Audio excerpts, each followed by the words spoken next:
अस्सलामु अलैकुम वरहमतुल्लाहि वबरकातुहू। अऊज़ु बिल्लाहि मिनश्शैतानिर्रजीम। बिस्मिल्लाहिर्रहमानिर्रहीम।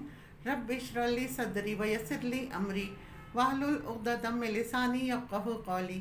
रब्बि ज़िदनी इल्मा व अमला या मुक़ल्लिबल क़ुलूबि सब्बित क़ल्बी अला दीनिक। आज का मेरा टॉपिक है इस्लाम में कज़न मैरिज। मुसलमानों के अलावा दूसरे मज़ाहिब में कज़न से शादी जायज़ नहीं है। आज पूरी दुनिया में कज़न से शादी जायज़ नहीं। मज़ीद डिस्कस करने से पहले इस वीडियो को लाइक करें, शहनाज मकसूद चैनल को सब्सक्राइब करें और बेल आइकन को ज़रूर क्लिक करें। वो कज़न को अपनी बहन की तरह समझते हैं, लेकिन इस्लाम में फ़र्स्ट कज़न से शादी को अल्लाह ने जायज़ करार दिया है। कुरान पाक में कज़न मैरिज को अलग से हाईलाइट किया है अल्लाह ताला ने कि ए नबी, हमने आपके लिए उन औरतों को हलाल किया है, और आगे कहा व बनाते अम्मे का, आपके चचा की बेटियां आपके लिए हलाल हैं, उनसे शादी कर सकती हैं। व बनाते अम्माते का, आपकी फूफी की बेटियां भी हलाल की गई हैं आप पर, उनसे भी शादी कर सकती हैं। व बनाते खालिक, अपने मामू की बेटी से भी शादी कर सकती हैं। व बनाते खालात, और अपनी खाला की बेटियों से भी शादी कर सकते हैं। यानी अगर एक मर जाए तो दूसरी से भी कर सकते हैं, लेकिन दो सगी बहनों को एक साथ अपने निकाह में नहीं रख सकते एक वक्त में। अगर एक मर जाए या उसे तलाक हो जाए तब दूसरी से निकाह जायज़ होगा।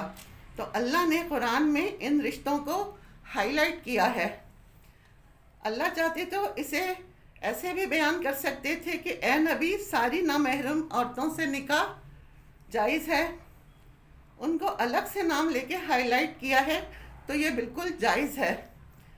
और अगर अल्लाह ना करे बच्चा माजूर पैदा हो गया तो कज़न के खाते में ना डालें, क्योंकि ऐसे भी लोग हैं जिन्होंने बिल्कुल आउट ऑफ फैमिली शादी की और बच्चा नाबीना पैदा हुआ या फिर कोई और एबनॉर्मलिटी हुई।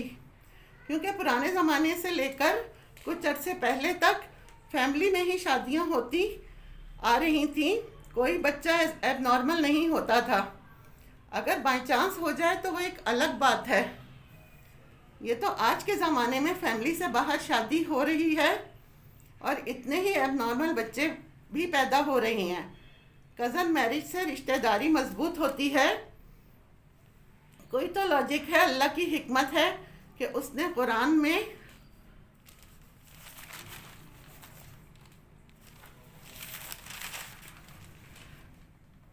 इसे अलग से हाईलाइट किया है।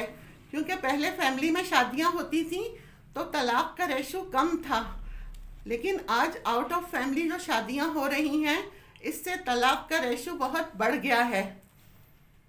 हाँ, अगर आप में कोई बीमारी है जो आपके बड़ों से आप में चली आ रही है तो आप गैरों में यानी आउट ऑफ फैमिली में शादी करेंगे तो ये औलाद में ट्रांसफ़र नहीं होगी, और कज़न से करेंगे तो फिर वो नई जनरेशन में ट्रांसफ़र हो जाएगी।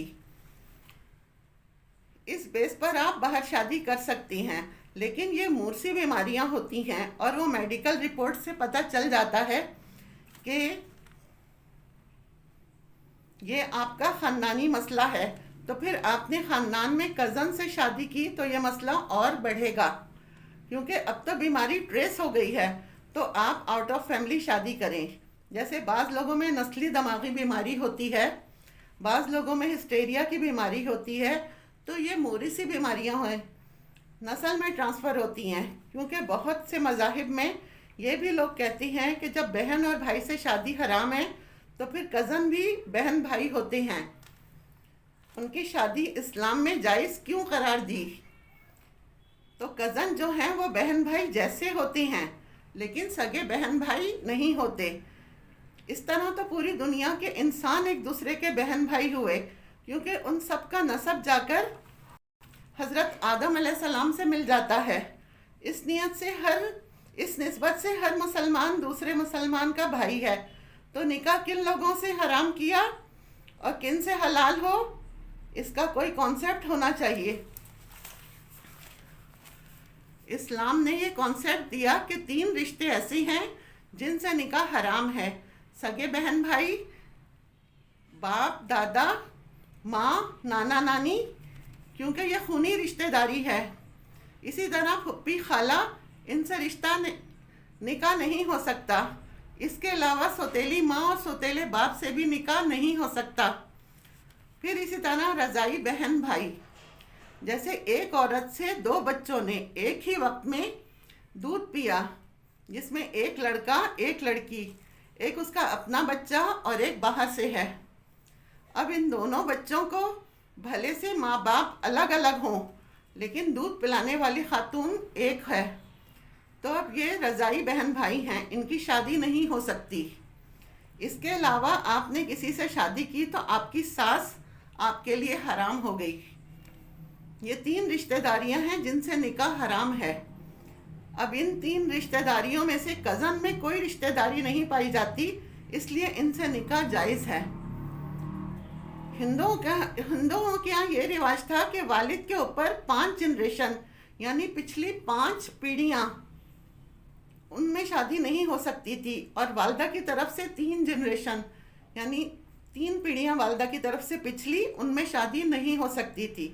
اسلام نے ہمیں یہ شعور دیا کہ اگر کوئی چیز غلط ہے تو اس کی کوئی وجہ ہے، اور وہ وجہ یہ کیا ہے، پھر اس نے اسے ڈیفائن بھی کیا اور ہماری مکمل زندگی کا ضابطۂ حیات دیا اسلام نے. وآخر دعوانا ان الحمد للہ رب العالمین.